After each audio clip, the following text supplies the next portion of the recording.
Hey everyone, welcome to At the Letters, presented by Miller Lite, the original light beer. I'm Ben Nicholson Smith here with you in Toronto. We're going to get to a lot of Jays topics today after their first stretch of the season, not quite a week. And Arden, you are in New York covering the team as they play their first road series of the year. So, how's it going? Good, man. Good. It's good to be back to sort of covering the sport as normal a little bit, right? 2 years of, sitting at the kitchen table, staring at a Zoom meeting. It's nice to be back here in person. Yeah, it's a massive difference. Like, I think even just being in the clubhouse felt kind of weird, but also really familiar at Rogers Center. We've obviously spent a lot of time in that clubhouse over the years. And then just to be kind of be in there, having the chance to talk to guys a little bit less formally than over Zoom. Like, it's odd how Zoom, in a way, becomes a bit of a formal experience where you're putting up your hand and, it just takes away some of those natural exchanges. No, absolutely. And I think honestly the coverage can only benefit. Like I just think that I'm producing better work now than I was over the last 2 years just with more access. So I think fans are gonna be more connected to the game and they're gonna know more about what's going on with the Blue Jays. Everybody wins. Yeah, put it this way. I don't think that there are going to be a lot of requests to go back to Zoom from anyone involved in that process. So good to be connected to the team in that way. And it's been an interesting start here. I mean, 5 games in as we record this on Wednesday morning. What do you take away from this team, big picture, from what we've seen in the first few games here? I think the Blue Jays have to be happy with it, right? Sort of feel like they've come away with what they've deserved in a weird way, right? Like you take 2 or 3 from the Rangers on the weekend, and Blue Jays gave up a whole bunch of runs in that series, scored a few runs themselves. So I think 2 or 3 is like a pretty fair outcome from that. And as we sit here right now, it's 9 a.m. on Wednesday, April the 13th. The Blue Jays are 1-1 in New York in one game where they pitched rather well and the offense was okay, and another game where coughed up some runs and the offense didn't get much going. So like if you're the Blue Jays, I think you're pretty happy. As much as we can even like micro analyze these first 5 games, I think you're okay with the results so far.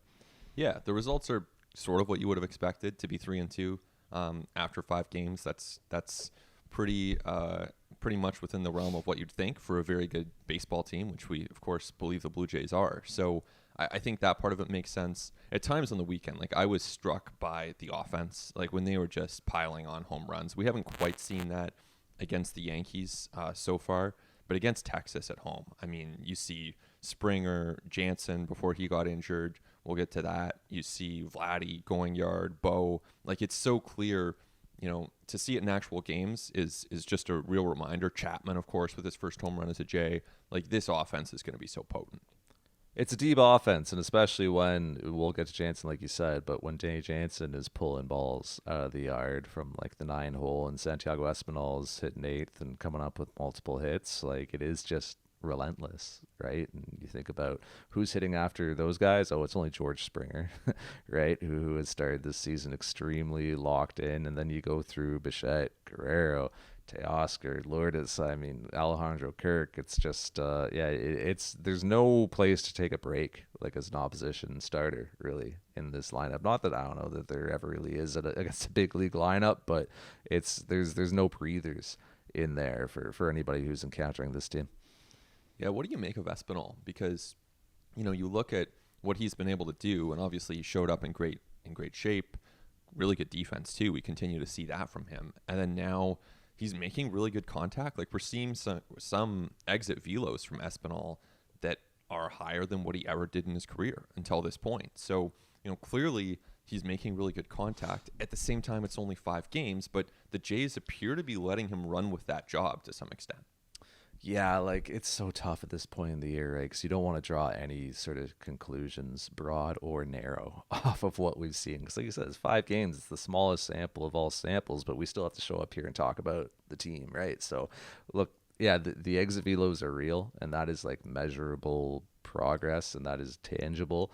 And that demonstrates that the 15 pounds that 15 pounds plus really that Espinal put on over the winter, and people will mistakenly say 15 pounds of muscle. It's not all muscle. That's not how body composition works. You gain both muscle and fat. There's no way to only gain muscle and not gain fat when you're putting on weight. Just like when you're losing weight, there's no way to only lose fat and not lose muscle. There's obviously different percentages in there, but that's an extremely nitpicky thing for me.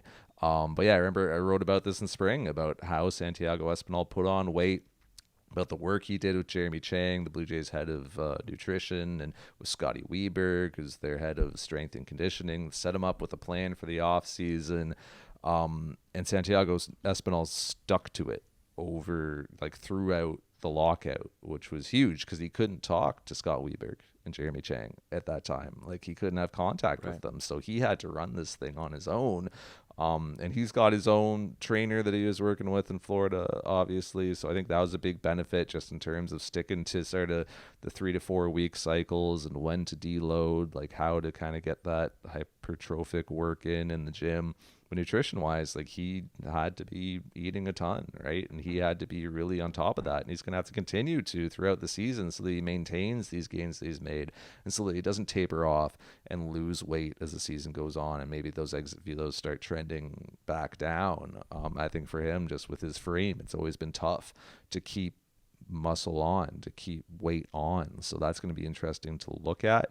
But yeah, like the exit velos are real. They're there. The bat to ball ability has always been real with him. And I think the Blue Jays came into this season thinking Espinal and Biggio would be in somewhat of a platoon at second base. And I think that right now Espinal's hand is so hot that you just ride it because he's earned that playing time. But I don't think that means Cavan Biggio won't have a role to play on this team. And I still see many avenues for Biggio to get up to 300 plate appearances on the season. Like, he's going to play. Somebody's going to get hurt. Biggio's going to end up playing some corner outfield, or Espinal's going to end up playing some third base, and Biggio will end up at second. Like, both these players are going to make contributions to this team. I just think right now Espinal is so hot that if you're Charlie Montoyo, you just have to put him in the lineup at second base every night. Yeah, I think he's definitely going to get a lot of play there. Biggio, for sure. Like, he deserves to play, too. You want to see what you have in him. He can be a really useful player with his on-base skills and with his power. I don't think that there's a lot of doubt that they'll be able to find ways for him to get into that lineup pretty regularly. Like, even now, if Espinal's playing, let's say, 5 or 6 days in the coming week, I think you can still find Biggio a day at first base when Vladdy's DHing, or a day at second when you have Espinal covering at third, for instance. Whatever you want to do, there are ways to get Cavan Biggio in there. So I definitely agree. It's not a one or the other situation for those guys. But encouraging for the Jays to see Espinal kind of stepping up and giving that lineup some length, because it is a potent group when they're all firing. So he also brings the defensive aspect, because of the two, Espinal's probably the better defender compared to Cavan Biggio, and so we saw this on the opener. I guess that would have been Monday night in New York, but to me, Arden, that was one of the better defensive games, top to bottom, that we've seen from the Blue Jays. Man, when we've talked about Blue Jays defense for the last few years, it typically has not been a positive conversation. It typically hasn't been, wow, this team is playing well defensively. But they really are playing well defensively right now. You look at the 2 plays that Bo Bichette made on the infield in the opener against the Yankees were as good of plays as I've seen Bo Bichette make ever. And I've been watching them for a while. And I mean, I don't know if it came across on TV, but being here and seeing it, like, those balls were scorched.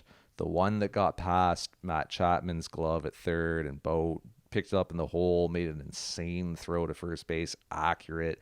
And then the double play with Bichette and Espinal at second, Bichette with a little pirouette, getting the throw to first. I mean, those grounders were absolutely scorched. There was no room for inefficiency in Bo Bichette's movements defensively, and he just nailed them. And I promise you, that is the product, and I know this because I've watched him do it, that is the product of just relentless practice, of just insane hard work every single day over the period of years. It wasn't that long ago that basically anybody you asked in baseball would say, yeah, Bo Bichette's probably going to be a second baseman. It's tough to see him sticking it short.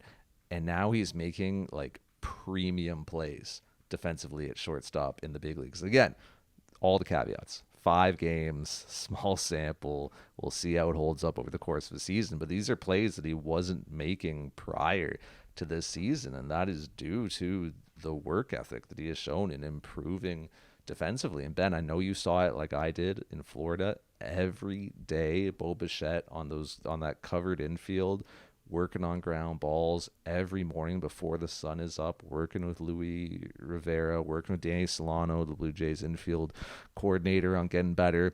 That work is continuing into the season before every game.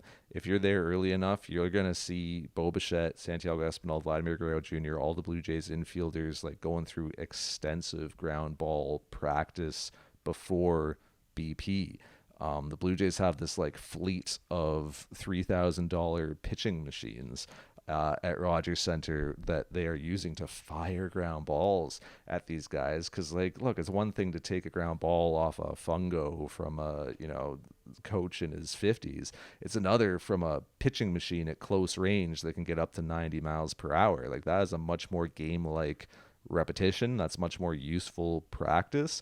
And the Blue Jays are going through that every single day this year. Even on the road, they truck one of these pitching machines with them wherever they go on the road, loading it onto the charter. You'll see like Gil Kim and John Schneider or whatever other coach he pulls out to like haul this thing up the stairs out of the dugout and set it up on the field, because that practice, that diligent work is, I think, what is producing the results that we're seeing defensively on the Blue Jays infield right now. Like, it is a big development for this club, just considering where its defense has been in prior seasons. Yeah, it's a big shift for sure. I mean, even last year, we're talking about Bo Bichette and some of the errors. I think he had more throwing errors more errors than any shortstop in 2021. So, and a lot of that was early in the season. So, Bichette was trying to overcome some of those difficulties. He was trying to find a better rhythm defensively, and he did find that toward the end of last year. And then moving into this year, it's been better. So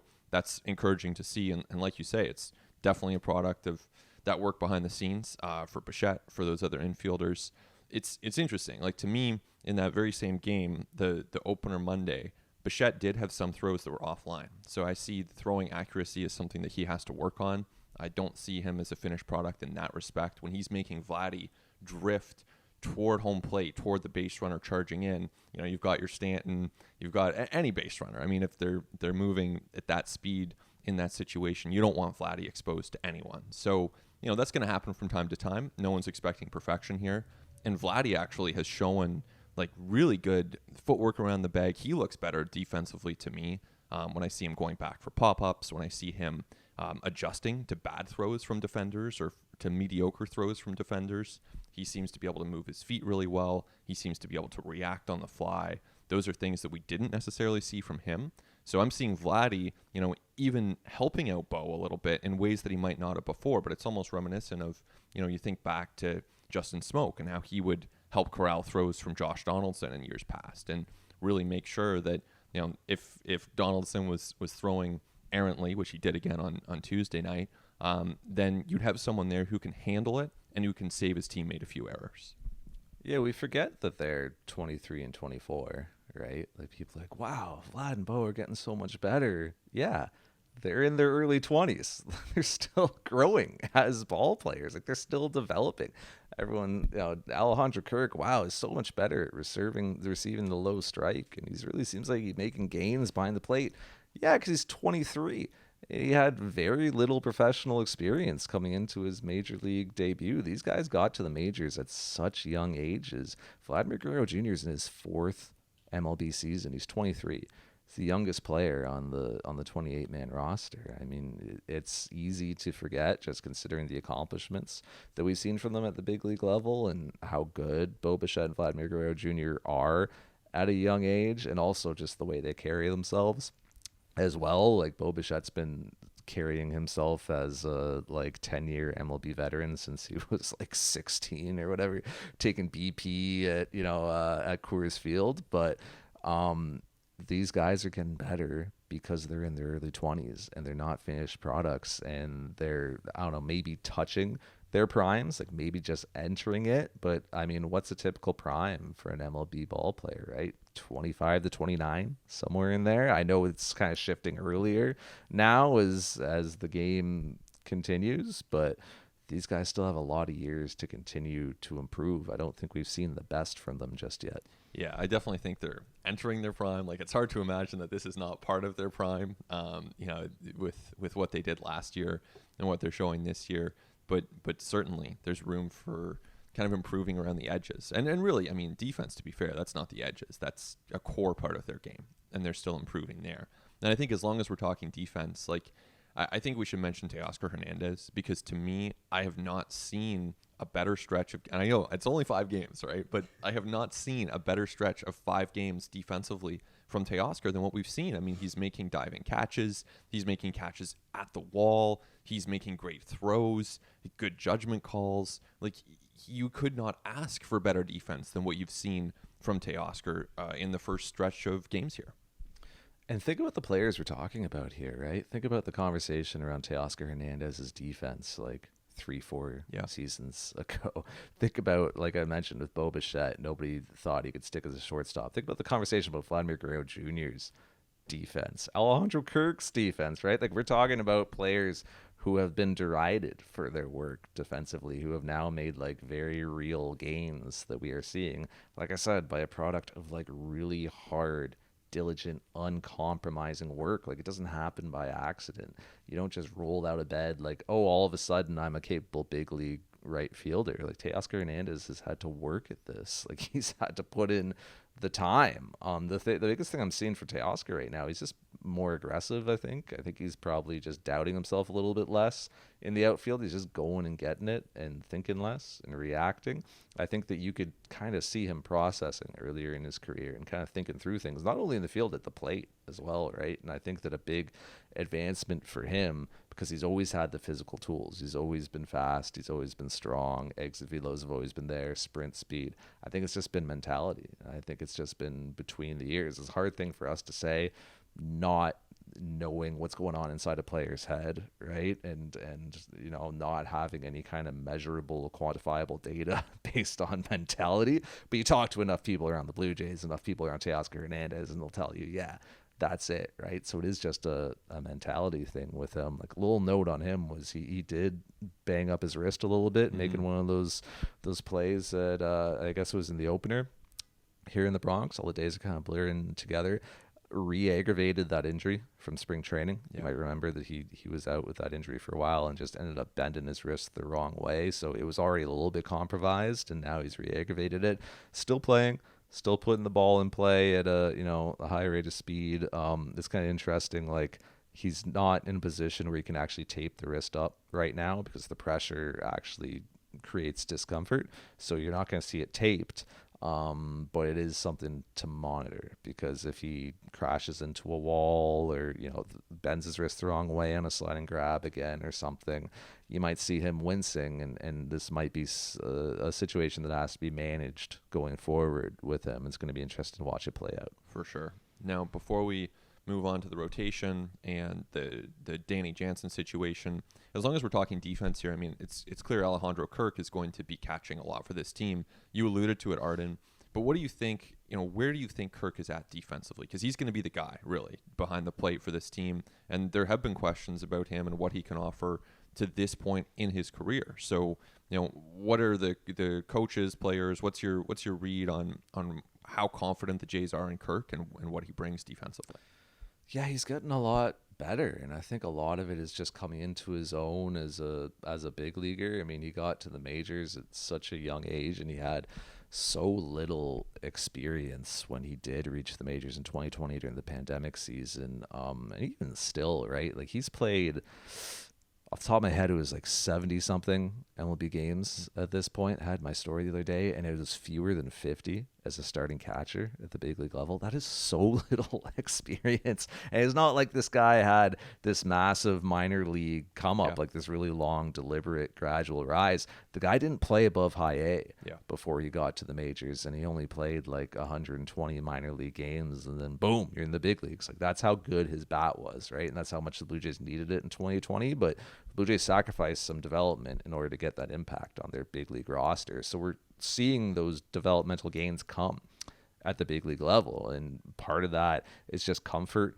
for Alejandro Kirk, not only with like kind of speaking his mind in pitchers and catchers meetings and giving feedback and input, but even just the language. Like his English has improved a lot over the last several years. So now like the terminology and the communication is improving. Like that's been a big thing. And it's something that we don't really necessarily consider. But the guy's learning a second language on the fly at the big league level while trying to catch a Cy Young winner. It's like it's wild the amount of pressure that this guy is under to improve and get better. And I think that, you know, the one thing you really look at where Alejandro Kirk excels defensively is framing low strikes. Everybody's going to put different weights into the metrics that are out there, different values. Like your mileage is going to vary on how much framing statistics matter to you. But per Baseball Savant, I mean, Alejandro Kirk is the best framer of low pitches in the majors, which is a very interesting thing to see. And that's over a pretty decent sample size too in 2021. Like it's kind of a freak small thing. So, and that kind of backs up. Like you go back and I looked at a bunch of the video and threw a bunch of the GIFs in a piece recently, and I was like, wow, yeah, he really does receive well at the bottom of the zone. Like there is some proof there. And then what's really interesting is to look at this Blue Jays rotation. And I went back, and I'm going to jumble these numbers off the top of my head, but it was in the piece I wrote recently at sportsnet.ca. You look at some of these Blue Jays starters, that bottom of the zone strike is so important to them. If you go to 2021, like among qualified starters, Jose Barrios, Kevin Gausman, and Yusei Kikuchi were all like 95th percentile in called strikes at the bottom of the zone. And like Hyunjin Ryu was not that far off either. Like these were really, really important pitches for these guys. And you can see it, right? With Barrios, with obviously that curve ball down, Gausman, the splitter speaks for itself. Kikuchi, the split change and the slider down in the zone. Like low strikes are really important for these guys. Called low strikes really, really important. So it is kind of interesting that how Alejandro Kirk works in with that and what these guys are trying to do in the rotation. Yeah, it's going to be really interesting. I mean, definitely some strengths to kind of build on there and some skills he's still trying to develop. I mean, I think the language thing is so interesting because you've got someone in Ryu who's, you know, English is limited, Kikuchi, same thing, and then Kirk. And so, you know, the pitch comm technology is kind of interesting there, and the Jays seem to be using that. So, you know, we'll see where that leads as far as Kirk, his placement on this team. But overall, a good defensive start for this ball club.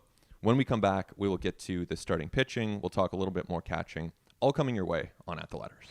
Welcome back to At the Letters. Ben Nicholson-Smith here with you. Arden Zwelling joining us from New York. It is time now for Keeping It Light, presented by Miller Lite, the original light beer. And Arden, as we sit here discussing the Blue Jays right now, they are one turn through their rotation. We've seen all 5 of their starting pitchers, and the results have been mixed. I mean, we saw a really good start from Manoah. Barrios was knocked out very early. Kikuchi had some struggles. Ryu had some struggles. Who am I missing there? Gausman was pretty good. So, you know, you've got a relatively strong rotation on paper. I mean, it should be a very strong group, and they've underwhelmed so far. So one time through the rotation, what's your biggest takeaway from this group? There's like a million different ways we can go with this because each start has been so interesting, and you touched on it and alluded to it there. Like honestly, I could just dive in on any of those 5, but I'll go with Alek Manoah just because it does relate to what we were talking about in the first half with young players still developing at the big league level and getting very good. Or getting better, I should say, and us forgetting how young they are and where they're still at in their big league careers. Similar to Kirk with Manoah, so little minor league experience, very little major league experience, a guy who's still growing into himself as a professional athlete, as a ball player, and a guy who is rapidly improving. Alek Manoah has a much better changeup this season than he did last, and than he has at any point in his life, and we'll see if that continues.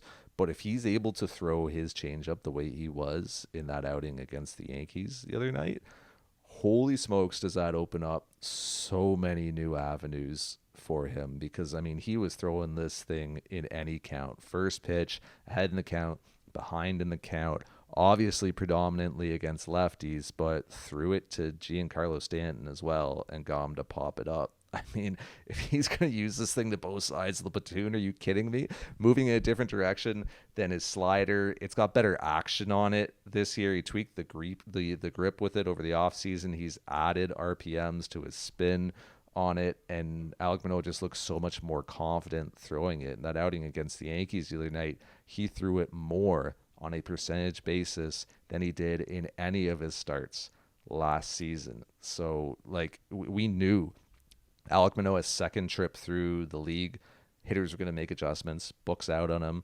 Teams know what he likes to do. They know what he has. All the video and the data is there. There are quite literally teams of advanced scouts and analysts poring over his video and data from opposition organizations trying to find ways to beat him. And Alek Manoah is staying ahead of those adjustments by adding another pitch and changing the way that he sequences and changing the way that he attacks hitters and turns the lineup over 2-3 times. That's huge, man. Like, just seeing the way that he threw that pitch against the Yankees and the way that he, again, dominated a lineup that is very familiar with him, a lineup that saw him a ton last season, was so impressive. So I can't imagine Alek Manoah starting his sophomore year any better than he did here in the Bronx. Well, and sometimes you think about, second year in the major leagues, could a player slump? Whether it's because the league is adjusting to him or it's tough to just repeat that level on a physical level.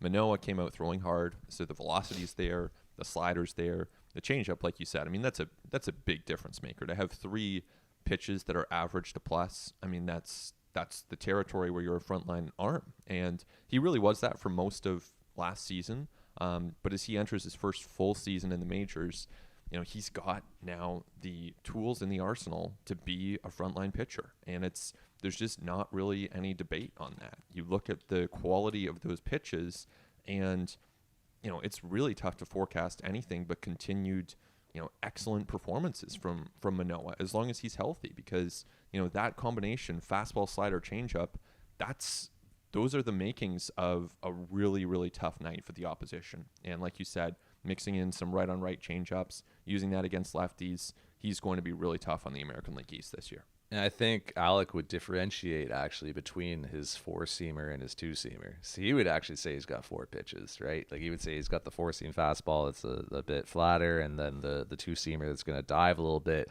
Maybe won't be up to like 96 like the 4-seamer is, but he got swinging strikes with all 4 of his pitches against the Yankees. And you're going to have results like that when you are throwing 4 pitches in the zone competitively, and you are like sequencing in different ways and changing up your looks. Like, Alek Manoah got a little bit scattershot in that outing, right? Like, lost the zone at times, but I mean, he's just got so many weapons, and he's just got such an aggressive approach that he's able to overcome that. Like, you can be a little bit scattershot if your stuff is also going to be as effective as his is. So I think you put it really well. Like, having another plus weapon just raises the ceiling to such an extent with him. And like, we're still learning about Alek Manoah at the big league level, right? Like, it's still very young, not just in his big league career, just in his professional baseball life. Guy who came to pitching pretty late,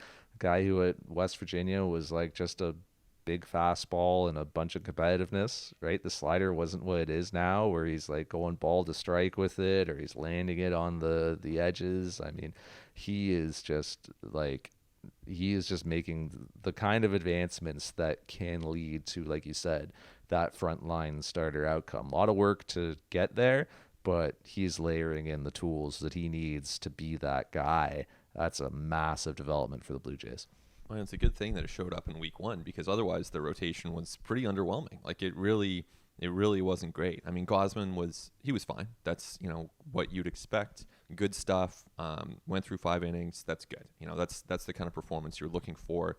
They won that game. But then, of Barrios, Kikuchi, and Ryu, that's kind of an offer. I mean, none of those guys really gave the Jays competitive starts. I would say all 3, to my eye, were underwhelming. You know, it's so, I'm sure you get asked this all the time as well, but you know, it's like the question of whether it's concerning to me is like, we're not there. You know, it's, these guys are veterans. The reason that they went into this season as, you know, one of the best rotations in baseball on paper is because they've done it before. So we're not wondering if they can do it. The proof of concept exists.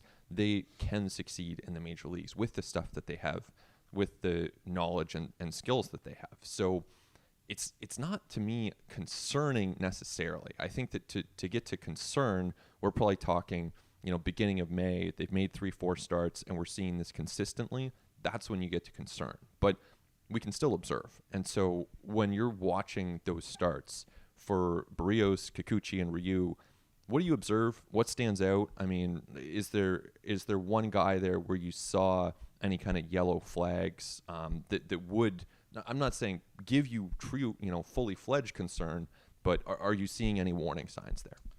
Well, so based off of a first start of the season, like you kind of throw out results and you go process, right? Like what produced the results? And that's where the concern would come from. Like if Jose Barrios was on the mound and like topping out at 91, that would be concerning, right? If you say Kikuchi, same thing. If his fastball was like low 90s, if Hyun-Jin Ryu's was mid 80s, like that would be concerning. Or if you could kind of see them on the mound in discomfort, right? If you could see a bunch of wincing, that would be concerning. We didn't see any of that with any of these guys. There's zero reason for concern with Jose Barrios. It's early Wednesday morning right now. I don't know what he's done in the outing that he's going to have tonight. I expect him to bounce back. With Hyun-Jin Ryu, the velo wasn't quite there, but wasn't that bad. You know, I mean, he just kind of was good until he wasn't, right? Like he was pretty vintage for his first, I don't know, trip and a half, basically. I mean, you were covering that game. Like 3 innings. He was good for 3 innings. He was pretty good for 3 innings, and then it kind of fell apart there on him. And we saw that a little bit in 21, where things would snowball a little bit with his outings. So I think the Blue Jays will learn from that with just like how much rope they're giving him and just kind of who's prepared in the bullpen behind him. Like the days of Hyun-Jin Ryu carrying this rotation are over. Like that's obvious. It's not 2020 anymore. When the Blue Jays signed up for 4 years of Hyun-Jin Ryu, they knew they were buying into some decline.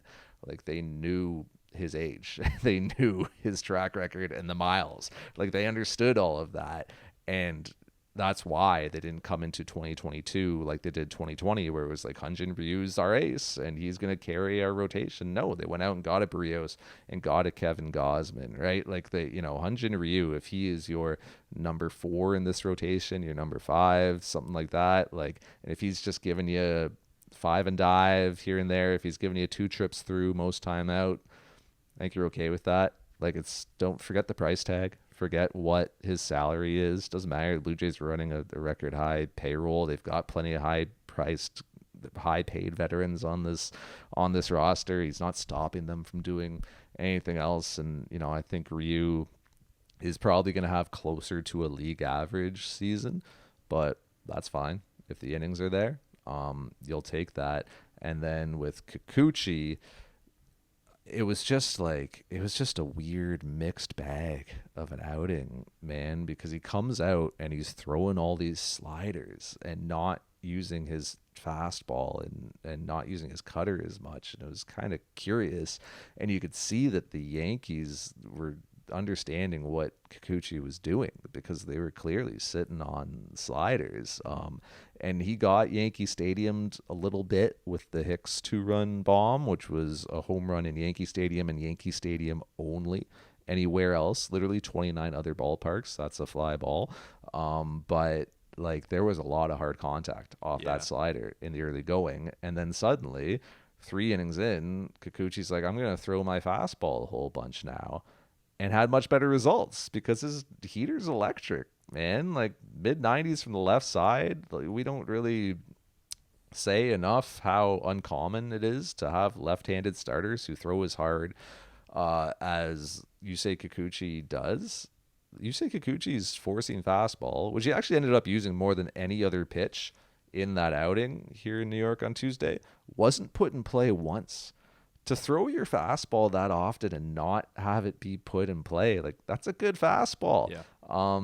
And it's just kind of strange, the game plan that he came out with, where he was whipping all these sliders that were just like kind of falling into the right-handed hitters like happy zone. And then he was a lot better when he moved into the fastball, and then it was up against his pitch count, and he was only going to throw 85, got to 84, and was out of the game. So like, it was just such an odd mixed bag with Yusei Kikuchi. It's hard to even know what to make of it, but we know that this is a process with him, and the Blue Jays are asking him to make a ton of adjustments. He's moved on the rubber, he's tweaked his mechanics. They're trying to get him to use different pitches at different parts of the zone, more cutters into righties, sliders tunneled off fastballs, split changes, and 2-strike counts. Like, he is working on a lot of adjustments, and he worked on all of them with Danny Jansen this spring, and then Danny Jansen picked up an oblique injury 2 days before he was going to catch Kikuchi's debut, and now all of a sudden he's working to Tyler Heineman, who wasn't even on the roster. So we'll it's a work in progress with Kikuchi, but it's not dull. I'll give you that. It is going to be fascinating to watch. Yeah, and I think ultimately, new catcher or not, tough stadium or not, you got to produce results. Like, Yankee Stadium is one of those parks. Sometimes you're not going to have your preferred catcher, and if you're Garrett Cole, if you're even Alek Manoah, you're going to find a way to get those results anyways, because that's part of the sport. That's part of the adversity. And so, I'm not giving Kikuchi a free pass there. I think he certainly, made some adjustments in game, as you said, which is encouraging. I think too, for both him and Ryu, you're seeing some hard contact, and really hard contact off the bats of the opponents is just never a good sign. Not that you're, reading too much into it, because it is just one game. And you mislocate a few pitches, and these hitters are really good, so they're going to make you pay for that. But with those two, you don't like to see the hard contact. It's not like they're just some little dribblers that are sneaking through. It's not like you have just these little bloopers. You have that play in left field that Lourdes made on the day Kikuchi started, and that's a really good catch. That could easily have gone for extra bases as well. So with those two guys, I think there's a little bit of, okay, let's see where this hard contact goes. Let's see, how much hard contact they're allowing.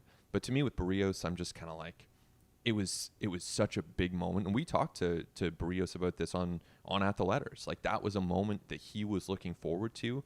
It was a moment that meant a lot to him for the city. It was not lost on him that it was a huge moment for the Blue Jays. And I just think, it's not even a matter of opinion. He said after the fact he was trying to be too perfect. He was trying to be too nasty. And so that's understandable in the circumstance. And moving forward, I expect nothing but, frontline results from Barrios. His stuff was nasty that night, man. His breaking ball is like, it's just fun to watch. His breaking ball is so good. And I think he was just probably overthrowing a little bit, and probably just needs to just take a little bit off, right? Like, you hear sometimes fighters go back to their corners, and like Trevor Whitman will say to him, like, just take 10% off your punches. Remember, he said that to Justin Gaethje once. Take 10% off your punches. And Gaethje went out, and all of a sudden it was like so much better in the next round, because he just wasn't trying to knock the guy's head off with every shot, right? He's just being more technical and precise. I think that's similar to what Jose Barrios needs to do. And he was probably just a little too amped up for that start, right?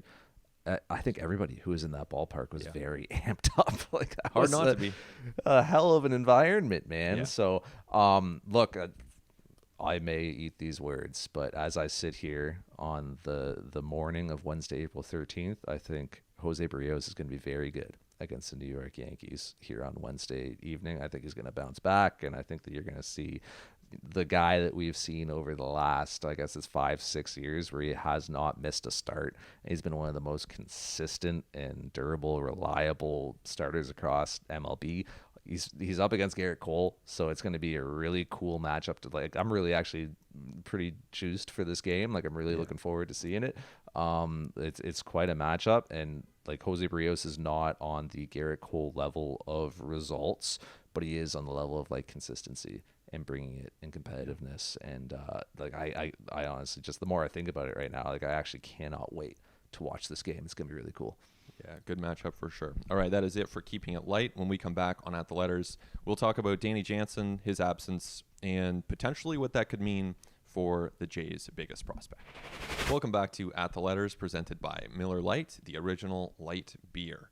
Arden, we touched on the catching a little bit here with Alejandro Kirk and his increased role, but we didn't actually get to Danny Jansen. And, for Jansen coming into the year, he had really finished strong in 2021. He was determined to play a lot of games. He told me he wanted to set a career high.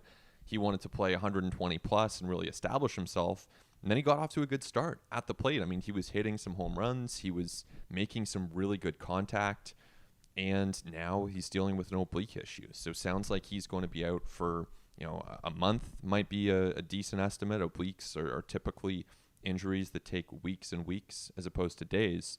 So, for Jansen and his kind of progression in his career here, what do you make of this as he tries to, establish himself, but now he's on the sidelines?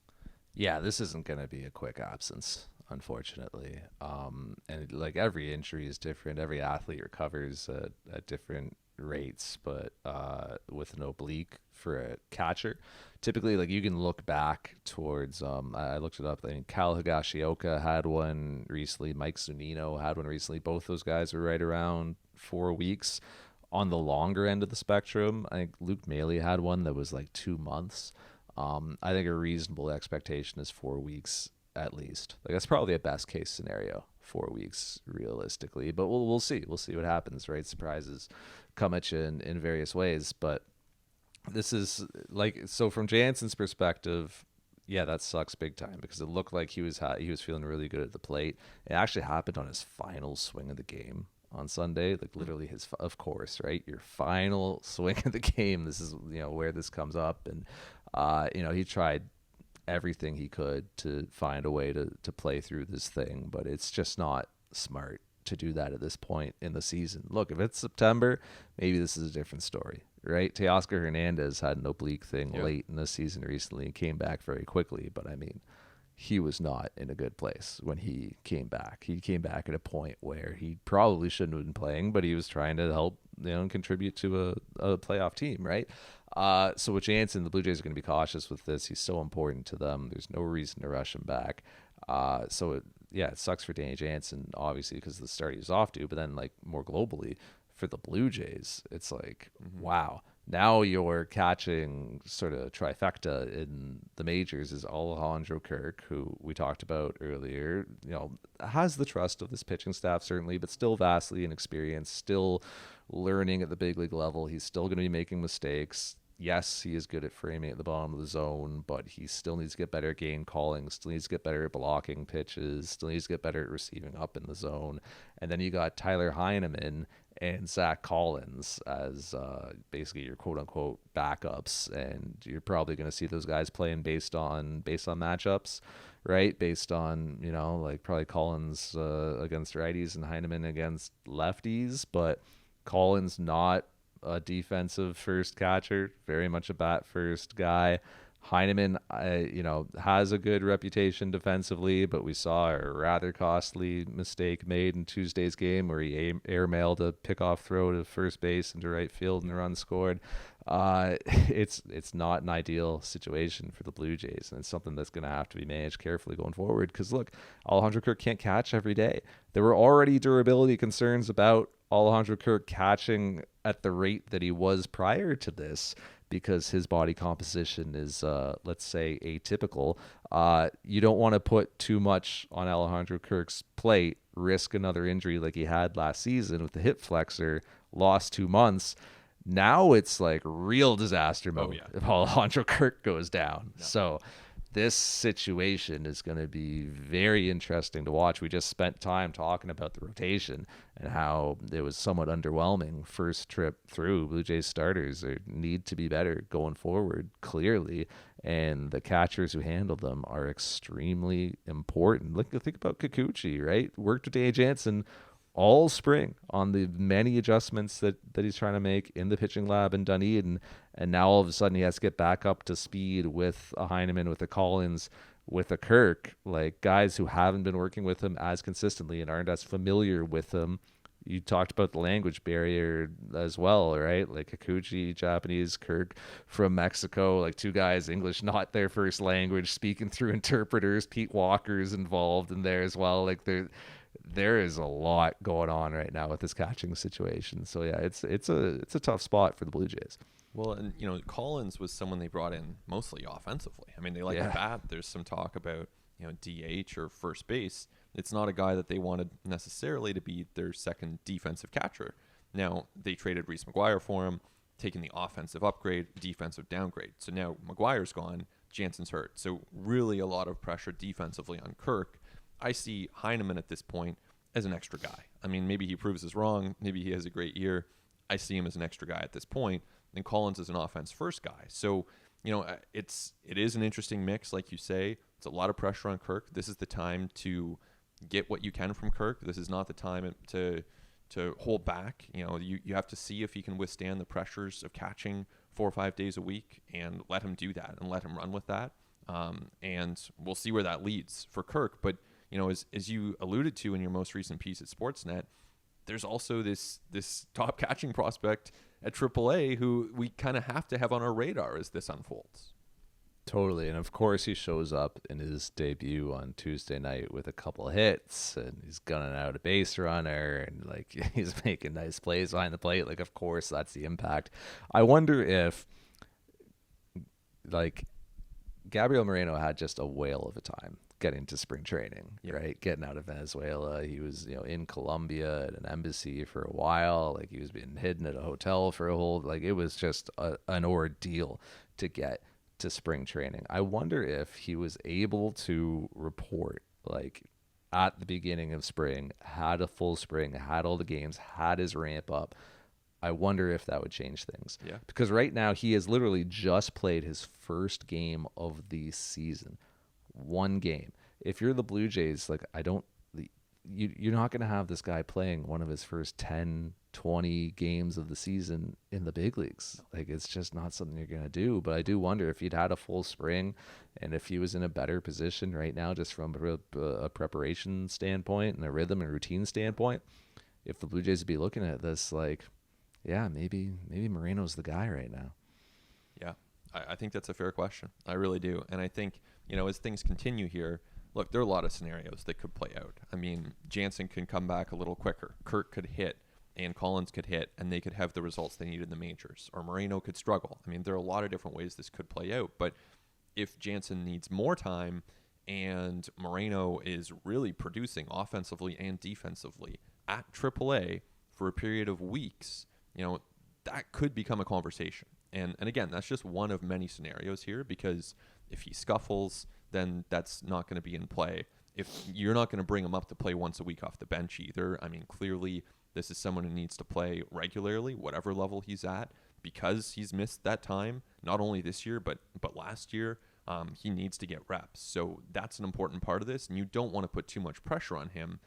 But it's starting to get interesting. Like, you just have to have that on your radar and just monitor how he's doing and how that could potentially complement what the Blue Jays have at the major league level. You look at all these pressure points, right? By the way, roster is going to go back to 26 in a couple of weeks, right? Are you going to be able to carry 3 catchers when that happens? Seems pretty unlikely. You think about the pressure point of, like, catcher being the most difficult position to transition to the majors at. We all believe Gabriel Moreno is going to be really good, right? Like, he's top 10 prospect for a reason. He's shown a ton with the bat, but it wouldn't be the most out of this world thing if he struggled to transition to the big leagues whenever that does happen.